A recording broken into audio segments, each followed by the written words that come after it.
been laying out. All right, we're laying out. He didn't want nobody to sing to him.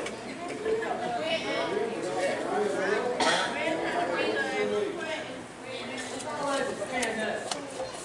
Happy birthday. Everybody else stand up. Roger, Miss Lady.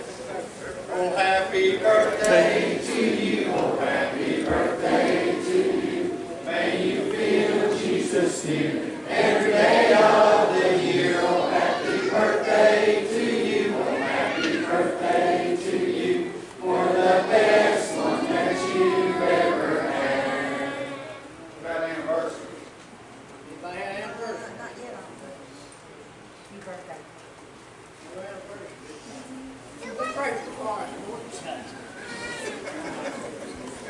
The Lord kind of pressed on my mind, I should be thankful. Make sure everything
birthday. And I said, I don't know, but if I got told, and I looked at her and she said, don't you start. I think girls need a better choir, that's for sure. And we're so thankful, and it's like the song that Sandy sung. It don't matter if we get up and have 2,000 or 3,000 people here, folks. What's important is the fact that God is here. And His Holy Spirit. That's what's so important. It's good to see everybody this morning. And Kathy was talking about some things that went into the building. I said, don't say that, and I'm going to tell them at the dedication service. There's a whole lot going on around us we don't know. I guess I don't go this far. I got to go a little further. Tell somebody I'm standing above the first pastor Bible. Y'all know that? Jesus, Bible. First pastor here, we found no Bible in him. He cut a hole in the pulpit. It's right in this pulpit. Amen.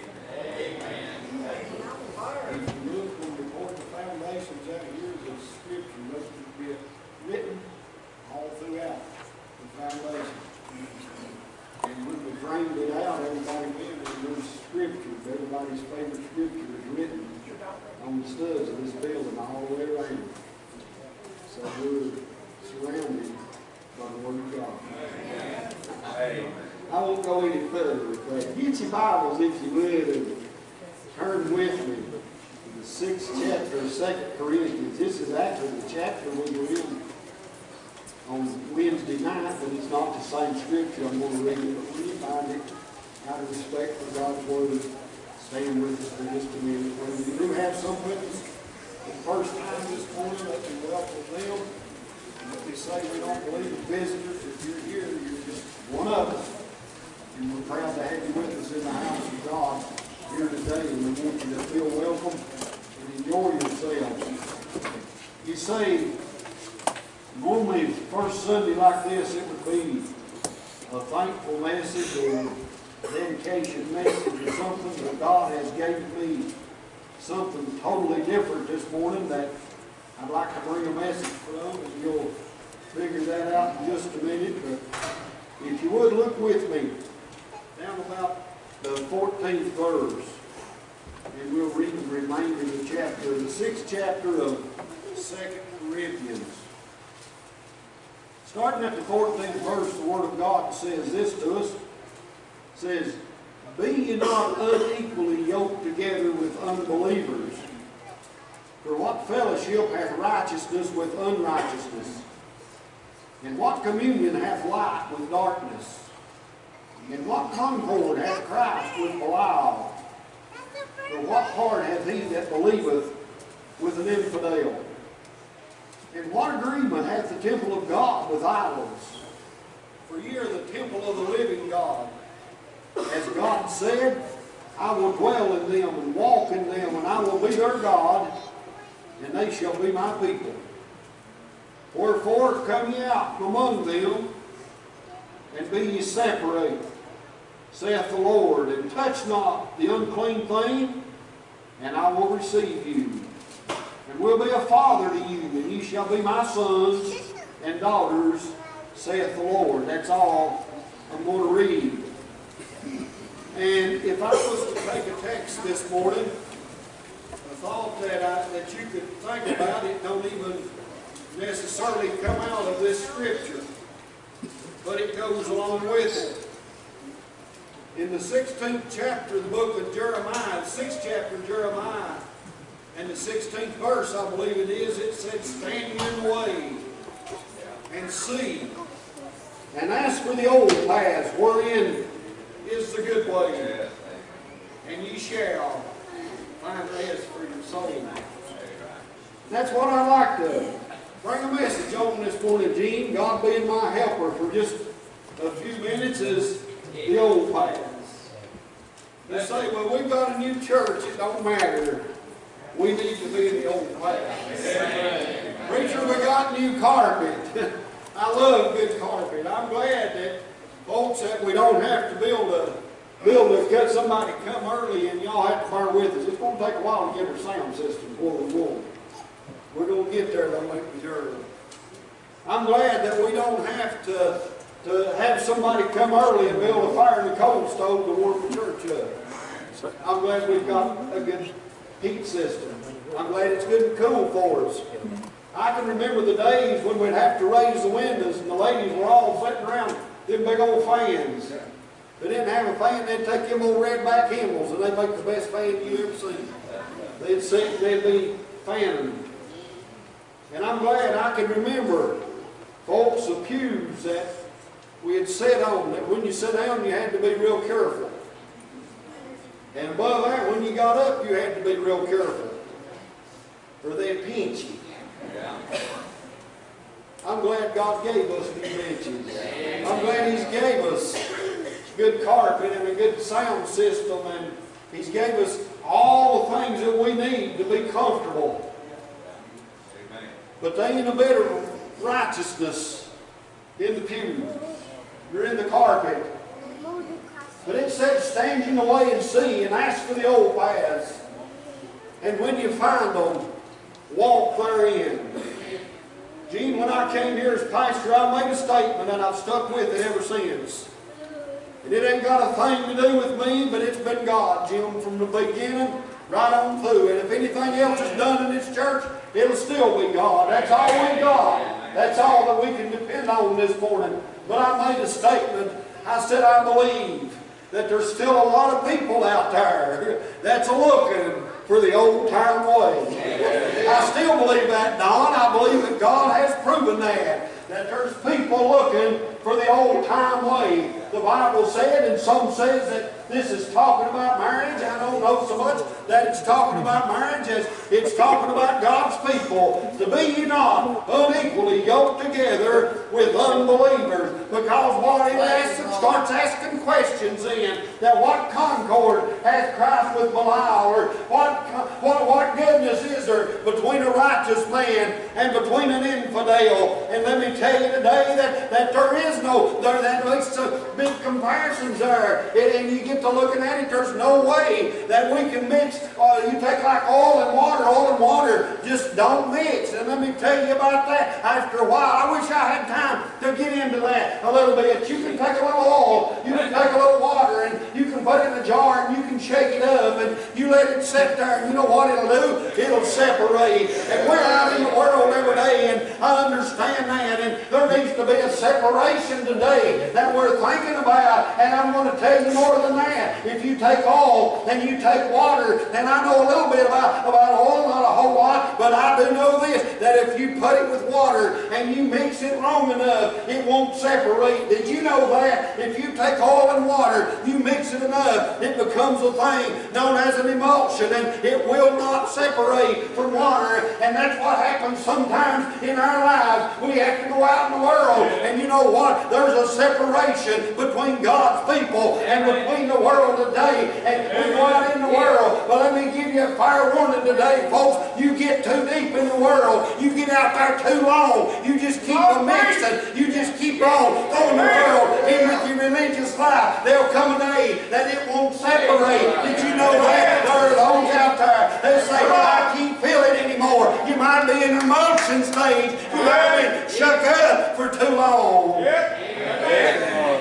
Now, see, it's our first service back, preacher. That's okay. We need a little strong preaching every now and then. It said, come ye out from among the world. Come ye out from among them, and be ye separate. Let me tell you, you look around, there was a man stood on the porch of the church about 3 weeks ago, and he told me, he said, Tim, he said, Bays Mountain Church, and he goes all over the country. He goes down all over the southeast, and he goes up north. He goes different places to churches singing. And he told me, he said, I've never seen a church that's more talked about than Bays Mountain Baptist Church is right now. He said, everywhere I go, all over Kingsport, all over Southwest Virginia, he said, people's talking about Bays Mountain Church. I said, Brian, why do you think that is? He said, you're seeking out the old time way. He said,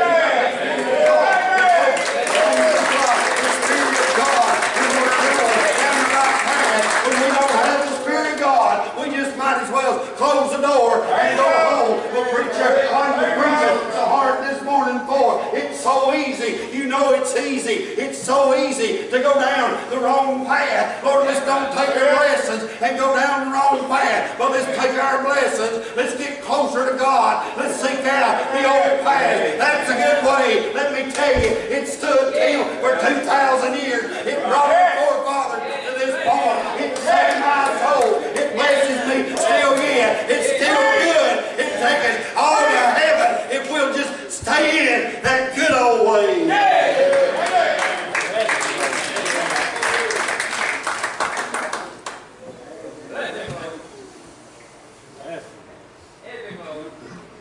What communion have light with darkness? You can take a dark night, and I've heard that you can strike a match out on a dark ocean, and you can see it up to 8 miles away. Then the curvature of the earth takes it away. You don't see dark come overcoming light. You don't come in here on the day and flip the switch and the church go dark. It don't work that way. But boy, when you get a little power to the lights, light will always overcome darkness. Amen. The Bible said ye are as a city set on a hill. It don't matter if you want to talk about the church, well, you sit on the hill. You want to talk about King Moses, people want to get mad at me, his life is as a city set on a hill. And you know what the world's looking today? You look out and you think about this. You standing in the light and you look towards a place that has darkness in it. You never look at the darkness, there's nothing to see there. But if you're in a dark place and you see a light place, you're looking toward the light. You can see from darkness into light, but you can't see from light into darkness. Think about that. Do you realize today that the world is in darkness? And who are they looking to today, folks? They do everything. They're running to and fro. They're seeking rest. And they're finding none. But he said, he said, if we'd come out from among the world, he said, I'll be to you, God. You'll be to me a people. And what did it say, Don? It said, and ye shall find rest for your souls. People's running to and fro today, waiting, seeking something. And you know what? This new stuff's not finding it for them. I'll just tell it like it is. I was looking in the paper the other day, and I'm going to just stand on the old path. Come on! I'll do something different. I'll find me a stump for each other. But I'm just going to stand on the old paths. I was looking in the paper, and you look down through there, and there would be services from churches. And that's really what got me to thinking on this. You'd say if you want a traditional service, you come at this time. If you want something else, you come at this time. Some would say, come as you are. Now, there's a difference. What's right? And what's wrong? Now, let's think about it. What's right and what's wrong? And I ask you today, what's wrong with the old-time way? I've never found anything wrong with it. And the world today, this gets pretty tough after a while. The world today, you don't hear them putting down the old-time way. Did you know that? Because there's something there that they know better. There's a power with the old-time way. Amen. But this new stuff that's going around, and they talked about it some in Sunday school, the preacher can't save you. Amen. That's right. Now just think on it. Amen. The preacher can't save you. We've had, I don't know how many join this church in the past 12 months. And you know what? He didn't save one of them. Right. We're going out to the baptizing hole at 3 o'clock today. And I'm not even for sure right now how many we are going to baptize. but that water won't save one of them. I used to go to church, an old man, he said you can be baptized in every mud hole in Southern County, and every tadpole you knew by name, and still die.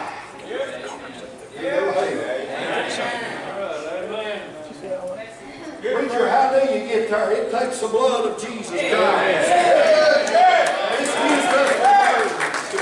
That man that hung on the cross of Calvary 2,000 years ago, there was power in that blood, and there's still power in the blood today.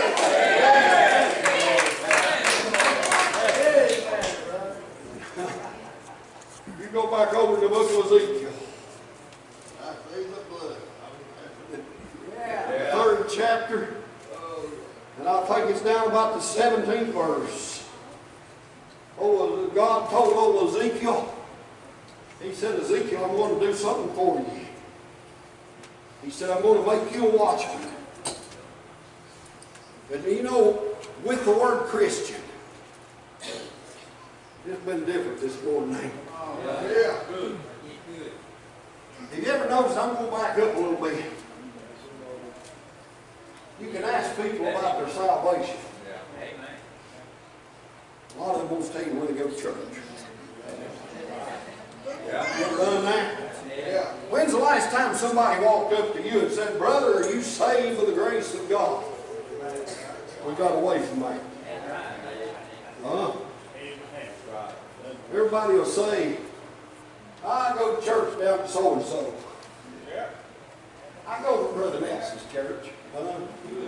Let me tell you, it ain't Brother Nelson's church. It's God's church. My mom and dad used to do this or that. Have you ever heard that? Yeah. My daddy was a deacon in that church. But what they do, are you saved by the grace of God? Amen. You follow where we're going? Yeah. They'll tell you where they go to church. I heard the same man said that about the tadpole. Said he met a woman one time, and he asked her 7 times, are you saved by the grace of God? Then she done exactly what I said, Mike. The first time she told him where she went to church. The second time she told him who her pastor was. The third time she told him where she was baptized. And I don't know what all she did say. And he said, you know, said that woman never did answer me if she was saved by the grace of God. The pastor raised up and said if you'd been listening, she answered you the first time. Yeah. There you go. There you go. Amen. Let's look for the old paths. Yeah. Let's stand in them. It's good enough for our forefathers. Yeah. That old boy that was down there in jail that Lawrence was talking about earlier, when they put him in jail for the Word of God, and there'll come a day they'll put us in jail for that. Amen. If it was good enough for old Paul down there when he looked over at Silas and said, what are we going to do? I guess Paul said, well, you do whatever you want to. I think I'm going to get on my knees and pray. Amen. Silas said, if you want to do that, I think I'll just sing a song. Yeah. Amen. And you know what happened there? Oh, yeah. There was power. Amen. That came down. Yeah. And folks, that's what, and I'm just going to be plain, that's what this contemporary stuff is missing. Amen. Amen. That's what this new stuff is missing. Yeah. They can get you to jumping up and down, they can get you to throwing your hands in the air, but there's no power. Amen. Amen. Let's tell it, brother. It takes the power of God. Amen. And there's a lot of people that's been in church for a lot of years, that if the power of God really hit them, they wouldn't know what to do with it. Still today. With Christians, I never did get to this with Christians. It sounds good to say I'm a Christian. But God told Ezekiel, he said, I'm going to make you a watchman. Yeah. Now listen to what the Bible said. He said, and if the unjust man or the unrighteous man, if you warn him and he dies in his unrighteousness, you're clear. Yeah. Right. But here's where we got to be careful, folks, and here's where we need to stand in the way and see and ask for the old paths. Yeah. But he said, Ezekiel, he said, if you don't warn that man, And he dies in his unrighteousness. He said, his blood will I require at your hands. We used to sing an old song, you never mentioned him to me. And how scary it is. Let's do church for a walk with that.